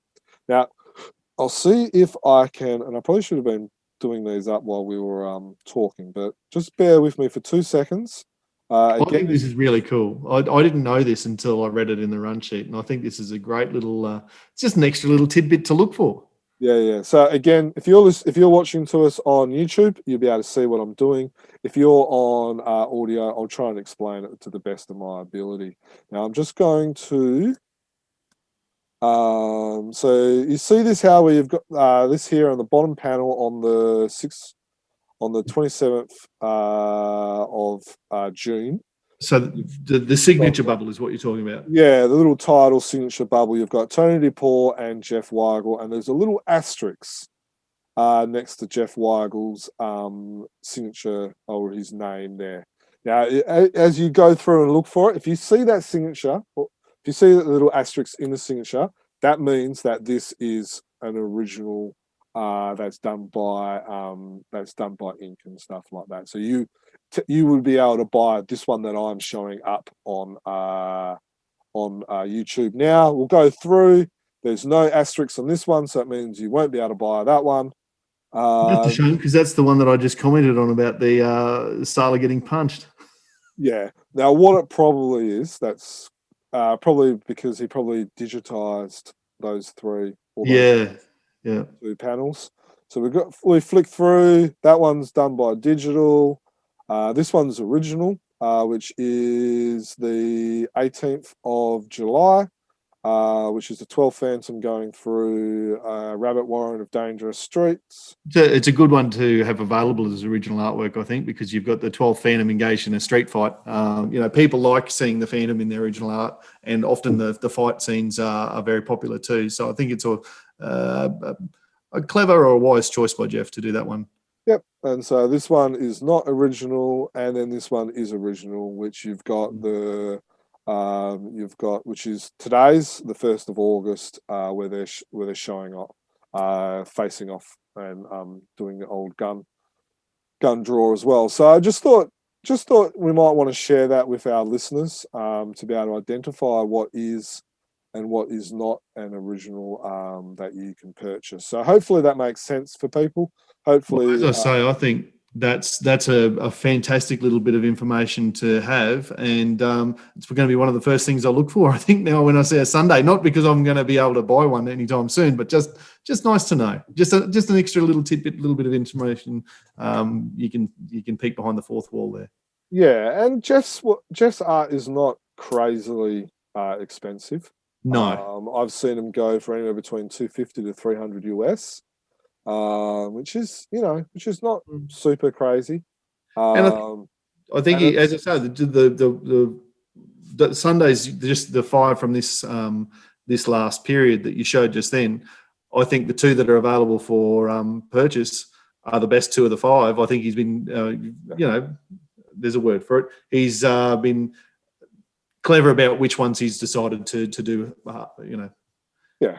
All right. So anything else you want to say, or we will move on to the daily story? Let's have a talk about the dailies. Okay. So this is the daily story. Now, I'm just going to pick this up. Now, we're picking this up from when we last talked on the podcast. So we're not talking about the whole story. We're just talking about where we last discussed. So we ended up on basically the end of June, which is where he's just had a chat with Old Man Moz. And Old Man Moz has basically said that this is really interesting, this bit here. If you free Savannah, you'll call down the rack and rain of all you hold dear. The journey of the walkers in this land will end. And then he says here, if you free Savannah, Kit will never return to the deep woods. Never be the 22nd Phantom. So it's just a really interesting subplot where you're just not really sure what's happening and stuff like that. What are your thoughts on it, Dan? I'm interested to see where that goes. I'm sure that I have faith that Tony will be able to write a way for this to end where Kit is still able to be the 22nd Phantom. Whether that means that technically, whether someone else frees Savannah or she gets out by herself. I'm sure Tony's got an ace up his sleeve in terms of getting around that. We have seen another prediction from Old Man Moz about the death of the 21st Phantom, where it didn't quite happen. Correct. And so the curse of Old Man Moz. yes, which was what, probably 3, maybe 4 or 5 years ago. Yeah. So it'll be interesting whether it's going to be a similar situation as that, or Start to get a bad reputation as a seer where his predictions don't come true. Yeah, exactly. One of the things I did like about, especially coming up from about here onwards for the next week or so, is he's From making about halfway through July. is he's just making the little he's talking as he's fighting. He's making a bit of fun. We see an old jungle saying, which in my books is very important. Agreed. That he's making little cracks and jokes and stuff like that, and that's the kind of like this bit here. The place is crawling with soldiers tonight. Maybe more soldiers than rats. Same difference. They're just it's not exactly hilarious, fun, super funny, but they're just those little comments that you're reading it and you kind of have a smile on your face, and it's an enjoyable little bit and stuff like that.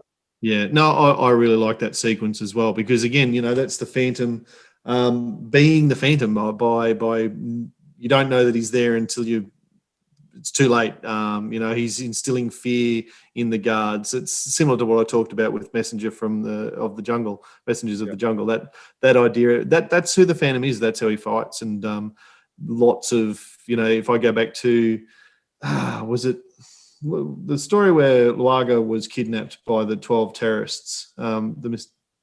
The Mysterious Ambassador, is it? I've got that wrong. No. I think it's actually called the Terrorist. It might be called the Terrorist, or the Bong Bong Terrorist or something like that. It finishes with Luaga asking, how did you get past all those terrorists? And the Phantom says, the same way you did with that last one, just one at a time. That's the Phantom just getting to where he needs to go, one guard at a time. And so I really enjoyed this sequence in the story. Yeah. Now, I just want to make mention of the art here, especially these panels here, where you've got the smaller panels that are kind of like, so you've got, like a wider angle, and then you've got these close-up smaller panels, and then there's another one here as well. They're close-ups and they're little insets, zoom-ins. Yeah. It helps create almost like motion during, and it's very cinematic, where you've kind of, you can almost see it, where you've got the long shot and then it draws in and he's slowly unclipping the gun belt and stuff like that. So it's very clever by Mike and his team and stuff like that, where it creates, I guess, motion is the way I see it. Yeah. Now I think he's drawing a really strong Phantom at the moment. Like there's a real strength to this Phantom as he's going through the prison. I'm loving the use of shadows. This panel you've got up right now from the 28th of July is a classic in terms of the Phantom coming out of the shadows, and the use of the shadow work. You had up a panel there before with Zavanna lying on the prison bed, and the shadows across her body and across the wall. He's doing that really well. Yeah. And there's another one, I think it's the next one. Oh, I can't remember, but there's a couple of them where the whole Phantom's face is covered like it is on the 28th, and you've got the eyes shining. And I'm not sure whether it's got little glow in the dark little LED lights or anything like that, but it gives us that mysterious element that and so I think it's interesting where this story is going to go. I will admit, and I do prefer I prefer Paul Ryan's and Terry Beattie's version of Savannah. But I guess being in the jungle, you don't really. I mean, in jail, you don't really get a chance to look after yourself and put on makeup and stuff probably like not that. looking your best under the surface. Yeah. So, but I just thought she looked prettier in those in Paul Ryan's and Terry Beattie's version. Fair enough. It's interesting. That pretty much brings us up. So that brings us up to speed. So he's about to get to Savannah. It certainly looks that way. He's about to get to her prison cell. And I guess by the time we speak about this next, we'll know, did he unlock it and let her out, or is there some other way that we can say Savannah's released from, or is he going to leave her there? I mean, should the Phantom be breaking prisoners out of jail? Well, see, that's a question I had that I was rereading it today, and I'm like, hang on, should the because there's a bit where he goes, where was it? It was on the 1st of July. He goes, I'm out to free one prisoner, and he puts that in bold, from Gravelands tonight. But there are hundreds of others who should and must be freed. We'll see if pressure from the international community can get the job done. And it's kind of like, hang on. You're saying that I'm here to free one person, all the other hundreds have to be done by the international committee. Is it the Phantom's job to be doing that? Well, yes, I guess. Oh, you mean freeing all the rest of them as well? Well, should he be freeing all of them, or should he be gathering evidence and then leaving it to the UN to do? Yeah, it's an interesting one. He's a social justice warrior. He's not a social like a real one, not a keyboard warrior. He's an actual real social justice warrior. So he's going into battle. He's got one prisoner in particular that he needs to save. Maybe he couldn't get her out if he released everybody. You know, how are you going to escort 200 or 300 people out of a prison? The implication, obviously, is that they're all political prisoners, and maybe some deserve to be there. Captain America did it in his first movie. So yeah, there you go. So just saying. Yeah. Look, I don't know. As always, if you agree or disagree with any of our reviews, let us know. We've got various social media accounts. We've got on Facebook, which is chroniclechamber.com. We're also a part of the Phantom Collector group as well. Fans, if you're listening to that, show us your collection on Phantom Collector. It'll be good to see some other fans' collections rather than just the same people showing off as well. As impressive as they are, yeah. As impressive they are, it'll be nice to see some other fans as well. If you're on Twitter, at Chronicle_tweet, Instagram, which is at Chronicle Chamber, and of course we're on YouTube as well, which you can search for Chronicle Chamber. So this is your opportunity to let us know whether you think the Phantom should be rescuing these people or not. Did you not enjoy one of those stories and you think that we got rocks in our brains because we liked them that much? This is your opportunity to let us know. If you want to let us know that that you didn't agree with what Ankit or Mikael wrote and said and stuff as well, let us know. This is your opportunity to do it. So we're about to get onto the news section of our podcast. Now, we've got a few bits of news here, but we're going to try and fly through them and try and keep this podcast as close to the hour and a half as possible. Yeah, right, everyone says. So we're going to get onto the news. Now, Glenn Ford got in contact with us today and gave us a little bit of a tidbit. Now, if you listen to episode 190, where we interviewed Andrew Constant as he was talking about his futuristic Phantom, or the Robo Phantom, as some fans have dubbed him, you would have heard him make mention about a new story that he has created. We've got confirmation from Glenn that that story is going to be the new graphic novel from Frew, and it is likely, not set in concrete yet, but it is likely to be released for Christmas, which will, if we had to put a date on it, which will probably be end of November or early December. Now, sorry?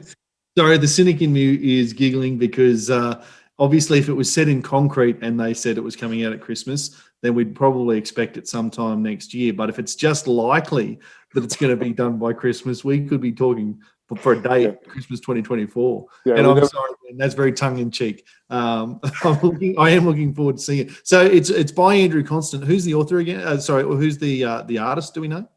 Giancarlo. I can't remember his name. He did the first. Yeah, Caracuzzi did the first one. He did the first one, which was the Sword of Khalif. Yep. Now it's not a sequel to Sword of Khalif. Right. Now I've seen the art, and it's the same style of that Giancarlo has done. I think his art works well. It's consistent. The story features Frankenstein, So it's going to be interesting how that is going to work and how Phantom fans who are more the traditional side of things are going to like that. So, but it's exciting news. A lot of fans have actually asked me in the last month or two if they're going to do a new graphic novel because they've enjoyed the first one. And I think it is good to see Frew doing more graphic novels. What are your initial thoughts about a Frankenstein? We've just talked about the fact that Lee Falk and Tony DePaul have had mystery stories in the past. We've also mentioned Phantom by Gaslight, which I guess dabbles in that time frame that Frankenstein comes around. I'm probably a little bit. I would want to read it first, I suppose, before I wouldn't say I'm going to be racing out looking forward to it because I'm probably mixing genres is not necessarily my thing. I think there's a bit of a risk. And I think Andrew did make mention of this without going back and listening to what he said exactly. But there is, like you said, there is a mixing of the genres, which could be interesting because a lot of the monster fans and Frankenstein fans may pick up this graphic novel because it features Frankenstein. So there could be a good opportunity for cross-platform. Look, the art's enjoyable. The story as a story, from what I've seen, is enjoyable. I think a lot of it's going to come down to a personal choice whether they do it. But another graphic novel, mate. That's exciting. No, that is exciting. And it will certainly add to the bookshelf for sure. I'm just trying to. I've got on the edge of my memory, and you probably know this better than I do. Has Egmont or Semic ever put out a Phantom story that's featured Frankenstein? Because I know we've had Draculas and vampires. I feel like there has been. No, I don't. I know there's been Golem, which is the Jewish creature, mythical creature that's made out of clay. That's been in 2 stories. Yep. There's been the beasts underneath the Temple of Eden, which was about a 6-part arc, which was published in newspaper stories and then also in Egmont stories. But I don't believe we have actually seen a Frankenstein story. I just about had proved it to you and myself by bringing up Phantom in issue 17, 1995. Which has Lee Falk's The Island of Galik, The Island of Doom, and a chapter of The Heart of Darkness, and Mary Shelley's Frankenstein. But that's not a Phantom story in that issue of Fantomen. That's actually just Mary Shelley's Frankenstein. So it's not a Phantom story, but he's been published next to one before. Yeah. But I reckon fans. Yeah, I don't know. I'm on the fence. But I'm eager to get this. I think, I'll absolutely buy it and read it. I think having another graphic novel is good. The art.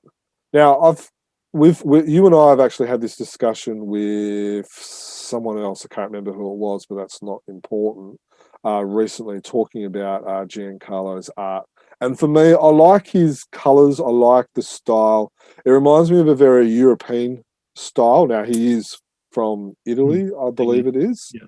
So that's obvious, but I like that style, and I think the Phantom can work well in that, and I think it works well for the graphic novel as well. So I think the key part is a word you used before, which is consistent. And as long as the art style is consistent the whole way through, and I think I seem to recall saying this when we reviewed the first graphic novel, within 2 or 3 pages, you're used to the art, and there you're just enjoying the story.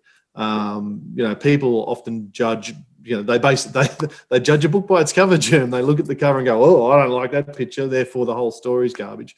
Within 2 or 3 pages, you know whether you like the art enough or not to be able to just read the story through it. And I agree. I liked Giancarlo's art in that sense. Yeah. Now I think fans will enjoy it. So looking forward to that. Thank you, Glenn, for letting us know about that. Appreciate you giving us that little bit of a tidbit so we can share it on the Phantom podcast. The next bit of Phantom news is about the 7-foot Phantom for your Skull Cave, which we wrote an article about. Now, a 7-foot Phantom is pretty impressive. Well, you said he was only 6'4" or 5" when you wanted him to go swimming through a dam. So 7 foot. Yeah. Unit.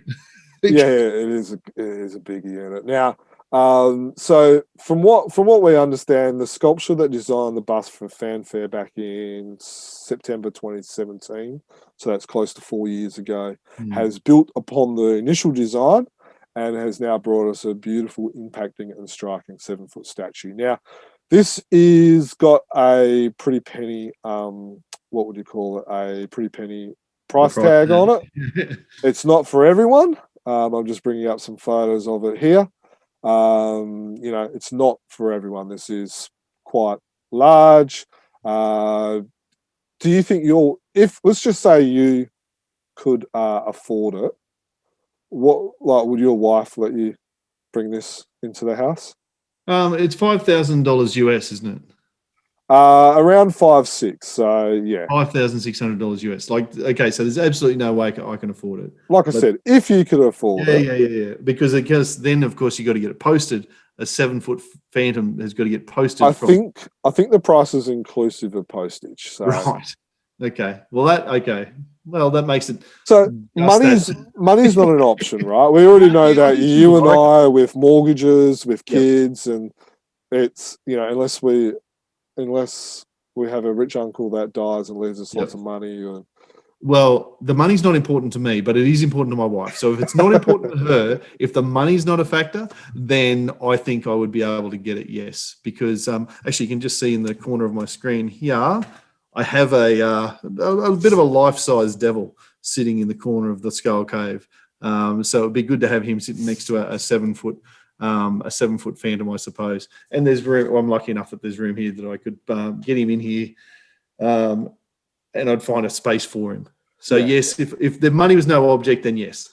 Yeah, I don't have the room in this Phantom room. I'm up to my elbows in boxes and piles of comics and stuff like that. But if I had the money to be able to afford that, I would probably have the money to be able to afford to put a granny flat out the back to be able to put all this in. And then, maybe, if it's in the granny flat out the back, the mother-in-law might not stay as long because she might not be complete with this 7-foot gigantic thing staring down at her. Or she actually may like having a man look after her and look over her. So, who knows about that as well. So, well, the mother-in-law in the Phantom is Aunt Lily, and she would not like a 7-foot statue in the corner of her granny flat. Yes. Look, it's a great piece.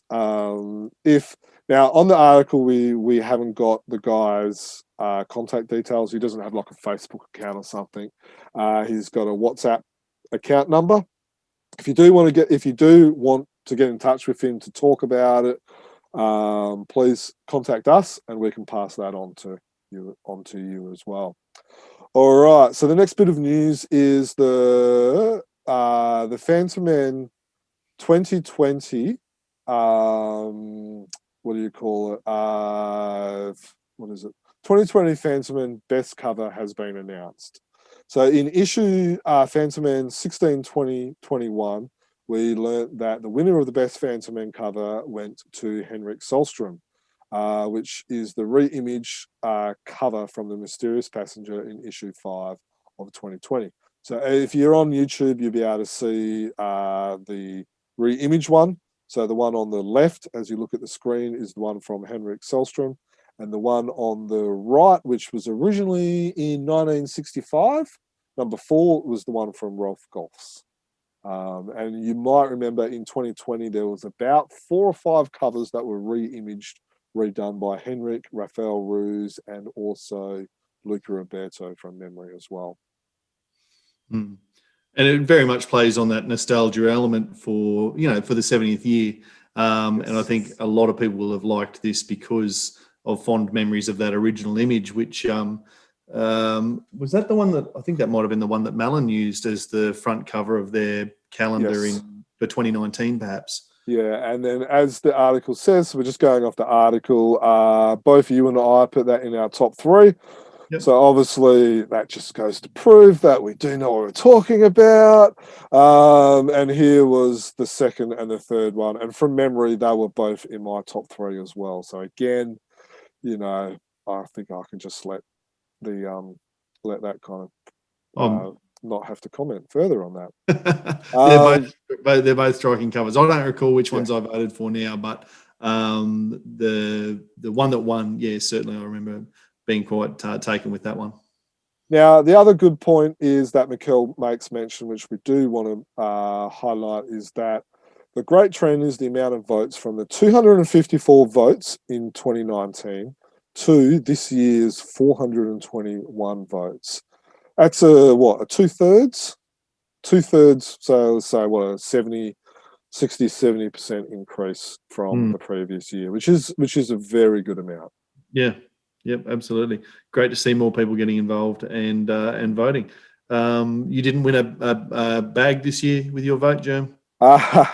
Well, they don't actually announce the winners in a sense. They just kind of you just kind of get them in the mail. Right. Okay. I remember one year, actually, it's happened twice. I'm just like, well, I got a parcel in mail, and I'm looking at it and going, what is this? And then I'm opening it, and I'm going, must have been another late night Phantom purchase. Yeah, I'm thinking, I don't remember buying this, but did I buy it? Did I not buy it? There's not even a note saying, congratulations, you've won. Right. It is just literally just that. And I'm just like, and one of them I did not know until like about 2-3 years later when I won something else. And I'm like, oh, that was the prize. Oh, that's what that must have been. And so I've won 2 so far. I've got them somewhere, but I can't see it. Somewhere. I think one's floating around. That was the library bags. Yep. And I've won 2, so they send them out to international users, international fans as well. So yeah. Cool. All right. So the next one we want to discuss, which is the classic Phantom figurine announced by NECA. Now, this is rather interesting in my opinion. There's a brilliant video on there. If you go onto our website, if you're on either listening to it on the audio or on YouTube, there will be a link to this article, which has got the YouTube video. Randy Falk talks about the Phantom and Flash and Mandrake and everything else, from about the part of 5.5 minutes to 13.5 minutes. So there's a good, 8 minutes where he's talking about Defenders of the Earth and the Phantom. Now they've now got the license to produce a same size, so that's a 7-inch scale Phantom figurine, which is great news in the sense that we've now got Defenders of the Earth in 7-inch. Now we've got the Phantom in 7-inch, and then we're going to get the boss hero fights in 4-inch, or was it 4-inch? I thought that was 6. 6-inch. So it's great. It's great that we're getting all this, because we've never, for the previous 90 odd years, we've never had a figurine, and now we're getting heaps. But what I want to discuss is it's interesting that that both American companies have the license to produce a classic Phantom figurine. That, in my opinion, is rather an interesting development. No, I hadn't put too much thought into that, to be honest, other than to think, well, that's great. There are lots of different companies that produce Spider-Man and Superman figures and that sort of thing. So having more people produce it means there's more of them out there. So I didn't think about it too much. I just enjoyed the idea. Yeah, look, the idea is brilliant, because a lot of fans were saying, "Oh, I want striped undies. I want real gardens." Yeah, and you do see them pop up from time to time. People custom painting their own and modding the Defenders of the Earth fandom to suit what they really wanted from their toy. And it's interesting that that NECA appear to have listened to the fans and gone, actually, we think this would be popular too, and let's bring it out. And looking at the range of accessories that were sort of touted to go with it as well, sounds really promising too. So looking forward to it. I don't like the Ghost Rider skull head. I like the skull, But I don't like the fact that it can go on the Phantom's head. That's the flat hand to be the ability to set up and pose the taking of the oath. I think that's fantastic. I agree. I'm not probably ever. Well, I probably will once put the skull on just to see what it looks like. I can't imagine. Can't imagine that that's going to stay there. Yeah, the fact that, and we'll show images and stuff as if you're on YouTube. The fact that he's got it in the hand is such, because in my opinion, the oath is one of the strongest, most important elements of the Phantom. And that skull is going to be right here. Actually, I don't know why he's so accessible, but the skull is going to be so much better accessory than this little Zuffy whatever he is. He shouldn't be on the shelf. But I'll tell you what, like throw him. Go on, let's put it on video. No, I'm still a collector. I don't want to damage him. But I must say, I've been really impressed with the NECA figure. And I know that there's all sorts of concerns about posability and that sort of thing.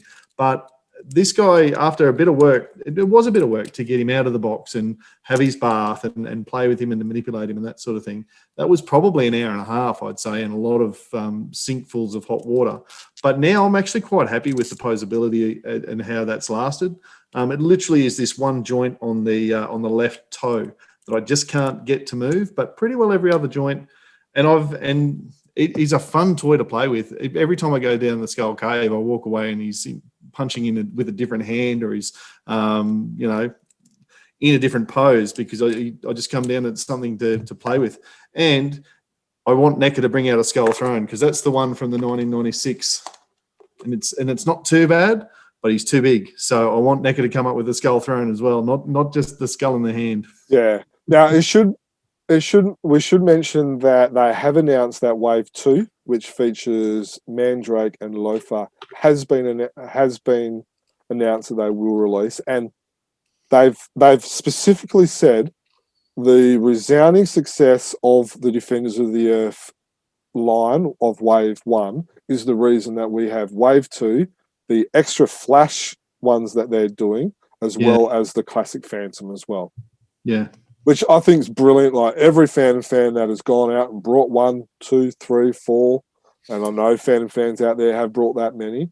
You know that you've asked for it. They've given you the options, and you've gone out and brought it. And in my opinion, that all your fans out there should be given thumbs up, because you walked the talk. You went out and brought the figurine. And as long as we keep buying those figurines, if the market's there, someone's going to tap into it, because that's what it's all about. Yeah, so well done, fans, for buying them. Well done for NECA for releasing it. And now they released they announced about 3 or 4 flash lines. So it'll be interesting whether they go ahead with that on the Phantom, or whether they just do a classic Phantom fan and then that's it. So, or whether they do accessories like Skull Cave, or whether they go ahead with Defenders of the Earth, Skullcopter, and stuff like that. So I don't know if they even make those sorts of toys. I haven't looked enough into NECA. Do they do Skull Thrones and vehicles and whatnot for other characters? I don't know. Anyway, I think. Look, Boss Fight and their horse, I think, is going to be I'm really looking forward to that. Yeah, it is. No news as of yet with Boss Fight. From memory, it was going to be the start or the middle of spring is kind of where I get the feeling that they might be released. So that's our time.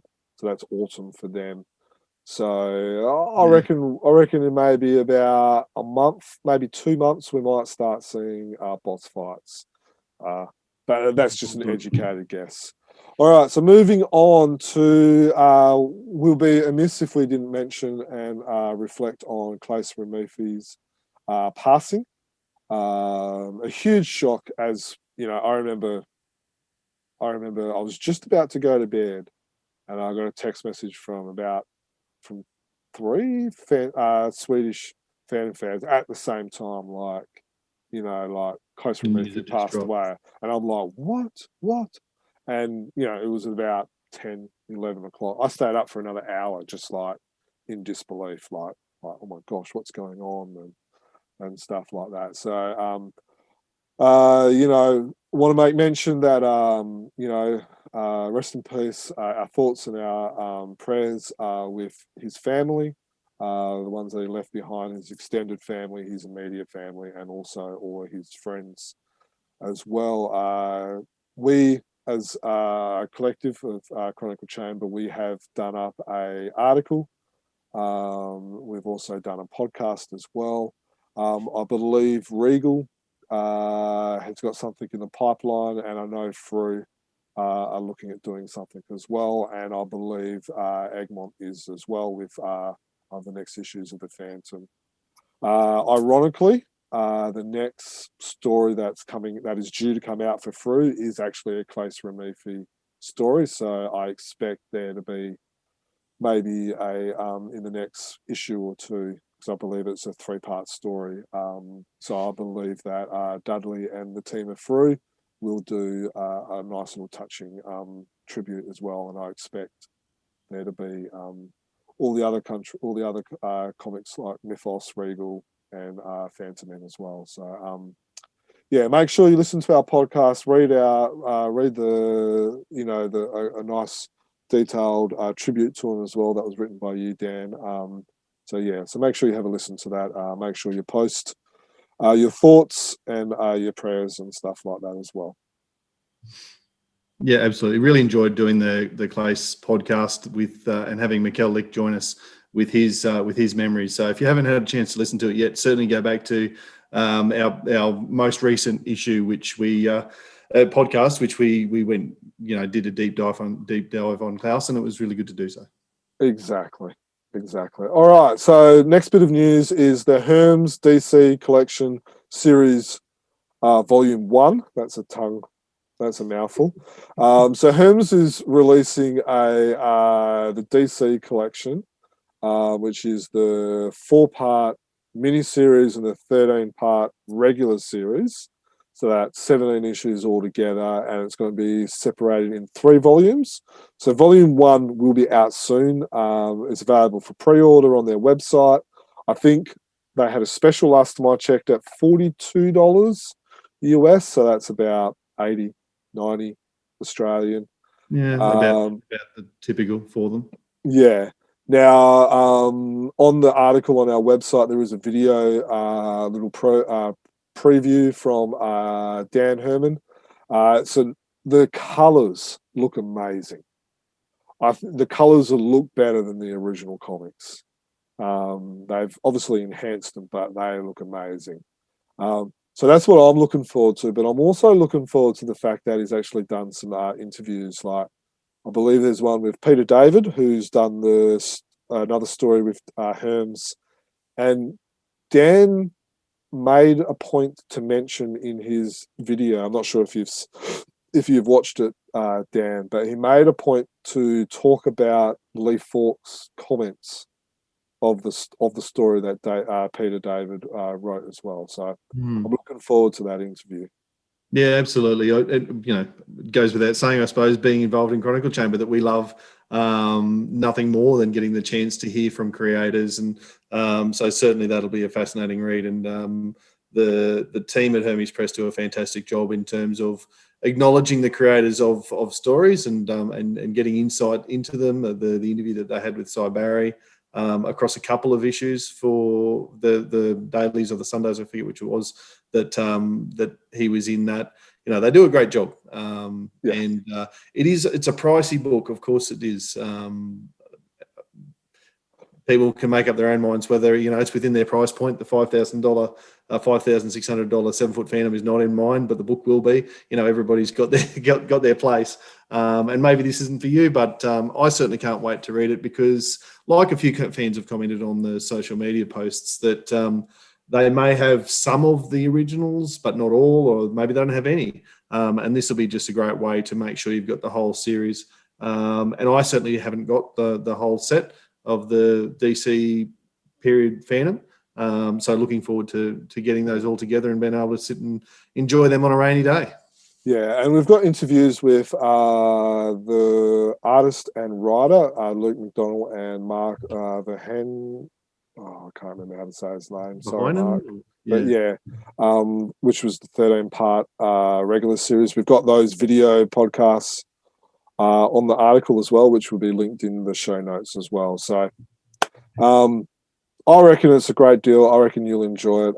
It's probably the 13 parts, well, both of the stories, the 13-part and the 4-part of the one story are some of the best Phantom stories ever written.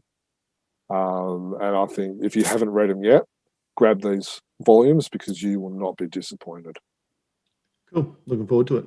Alrighty-o. So now we've got some interesting news which came out last night as prior to recording. So heads up, we're still learning a little bit about the finer details and stuff like that. But what we understand is Shakti, so that's spelled Shakti, Comics, has announced that... My wife's got a Shakti mat, which is spelt like that. And it's a mat with it's an acupuncture mat. It's got all of these points that come out of it and you lay down and it's supposed to pull them. She swears by it for a sore back at times. But yeah, I didn't realize they'd got into comics. Well, maybe it's if you're stressed and you're a sore back, you read a comic and it will just relax you. Yeah, perhaps. So how do you say it? Shakti. I did. Shakti? We're Australian. That's how you say Shakti. So Shakti Comics has a new license to produce. Now, we're from what we understand, so they've got a license to produce Phantom, Mandrake, and Flash.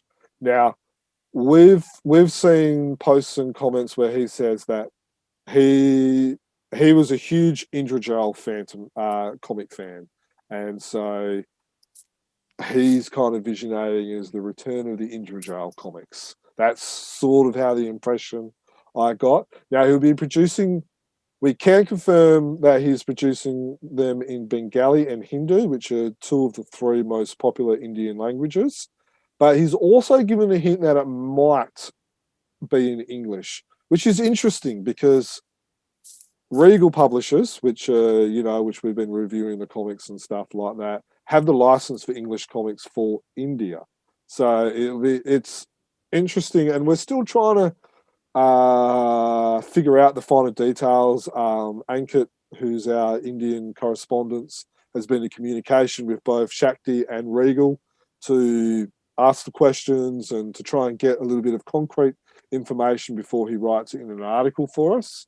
So we don't have all the details yet, but we wanted to quickly put it up here and let you know that we're all over it. And on one hand, we're excited that there's lots of new comics, but on the other hand, we're quite interested to see how this plays out, to see if we're going to have another Moonstone and another Dynamite situation. So, but let's focus on the positive and the fact that we've got English comics, then we've got Bengali and Hindu Phantom comics. The Phantom is alive in India. Do you think that the Shakti comics, or however you say it, are they looking to do reprints or brand new stories? Because Regal obviously are doing reprints of previously published newspaper stories. Maybe that's how you can have 2 different licenses. Maybe you can have the reprints and then the new ones. We saw that with Herms and Dynamite. Herms were producing classic stories, and then Dynamite were producing new stories. Maybe that's how you can have 2 licenses in the one country. Yeah, that's what I was thinking. Yeah, who knows? Yeah, it'll be interesting. New Phantom stories created in India. They wouldn't be the first ones. We've seen a couple of 1 pages and 2 pages, and some novelized books created in India. I just assumed that the Indra books were largely Indian creations. Was I wrong? They were all mainly Cy Barry with a couple of Wilson McCoy, Ray Moore, and Team Phantom stories. And Team Phantom stories as well. There was about 1 or 2. Okay, right. So I've literally never held an Indra book in real life, I don't think. But majority of them, probably I would say about 90% are Cy Barry stories. And that's one of the reasons why Cy Barry has such a huge cult following in India, because that's what majority of the readers grew up on was coloured Siberian Phantom stories. He's the Sachin Tendulkar of the Phantom world. So yes, yeah, he would be. So it's exciting news. It's good to see that there's new Phantom out there, new Phantom comics. There's going to be probably another couple of million Phantom readers, or a potential another couple of million. So we want the Phantom to be popular. We want more readers, which then gives us the opportunity for more merch, possibility of a TV show or a movie. This is how we do it. India has a huge following. Let's get some comics out in India. Yep, here. All righty, something about along those lines as well. Great news about India with the multiple languages. Hopefully, they find an audience. So, I think we'd all like to see them succeed. If any of these licensing arrangements that you've got concerns about, as long as that is all ironed out and they don't end up causing what happened at Moonstone and Dynamite, which was ultimately someone who's producing quite good books had to stop, and then Dynamite petered out anyway. Which was Dynamite blew up and became crap. Nothing. Yeah, that's right. Yeah. So hopefully we get something good, because it'll be good to see the new generation in India picking up the Phantom. All right, talking about regional list fans. Australian fans, over in July, there was a cancellation or a postponement for the Perth Supanova after the Sydney Supanova in the late June, I believe it was. There has been a release of the new Supanova dates for Perth, Adelaide, and also Brisbane. So Perth is the 2nd and 3rd of October, which is school holidays. Adelaide is the 30th and the 31st of October, and then the week after that is Brisbane, which is the 6th to the 7th of November. Now, the Perth ones are in school holidays. I don't believe yours are in school holidays. No, not usually. No, November. That's about 4 weeks to go for us. 5 weeks to go. So about halfway through term 4. Yeah. So for probably for a lot of fans in Perth, Adelaide, and Brisbane, this will probably be the first time you've been to a comic convention, probably for close to 2 years. Oh, and look, to be honest, if it happens, this has got to have a big asterisk on it still. It's nice that they're planning it and have got, be moving the wheels in motion, but we're recording this tonight on halfway through Brisbane's so-called 3-day lockdown. I say so-called because I expect that it will go longer in the way that Sydney and Melbourne have over recent times. So yeah, absolutely plan it. I'm probably not going to start buying tickets just yet, though. It's currently the beginning of August, and that's 3-4 months away yet. But fingers crossed. I hope it goes ahead. Yeah, because a lot of fans that went to Sydney Supanova, it was smaller, it was less, there was no international fans, there was less normal, there was no Frew booth and and stuff like that. But for a lot of and there's a lot of people out there that are not just Phantom fans, but a lot of comic fans and pop culture fans and stuff like that. I look forward to this stuff, and hopefully for their sake, they can put on a event that will be safe and enjoyable for fans in those countries. Now, I believe also the Melbourne Comic Con, which was due to be first week of July, has also been postponed, but I haven't seen the new dates for those as well. So when we get them, we'll share them, because we know there's a lot of fans in Melbourne as well. So that's everything from our news and from our comics. So thank you, listeners, for listening to us. I hope you enjoy that. I hope you you have some opinions that you want to share with us. And so if you do, please share them with us. Our website is chroniclechamber.com. We're on all the social medias. Our email is chroniclechamber@gmail.com. So again, you can send us that as well. Now we're on iTunes, Spotify, and the various apps like Podbean, Player FM, Castbox, Listen Notes, and of course you can watch us and look at our beautiful beautiful faces on YouTube. You know, I shaved tonight. I got a haircut yesterday, just for you listeners. So I hope you enjoy that. And as we Dan's choking on. Well, I'm thinking, oh, geez, I didn't shave, and if anything, I put a hat on to hide the stubble and the glare off the old scone. So that was my reaching out. Yeah, I appreciate the effort. So just before we sign out, we got a lot of positive feedback on Jim Layex's song that he wrote. So for the foreseeable future, for the next couple of comics and news, we might sign off with that song until fans have had enough of that. If there's any other musicians out there that want to send us a little Phantom inspired song, please send them through to us. And did we ever use Jason Paulus's? No, we haven't. We might do that one for the next one, I reckon. Maybe that's in the P3 at the moment. So if you haven't heard it yet, you can, and you're a Patreon, then you can jump into the P3 and find that song that a Phantom creator actually recorded. And yeah, maybe we use that one next time. Yeah. And yeah, if there's any other musicians out there, feel free to create a Phantom song, and we'll stick it at the end of our Comics and News podcast as well. So, Dan, thank you for joining us tonight, mate. Hopefully it's not too late for you. Hopefully you had some fun. And thank you from myself to the listeners, to Dan. Thank you and happy Phantom. 2007 was a rocky year. Paul and little brother died. It kept a grip dutifully. I hid from everything in sight. Journey west, journey east, never found Shangri-La. An empty face, an empty place, didn't care for nothing much at all.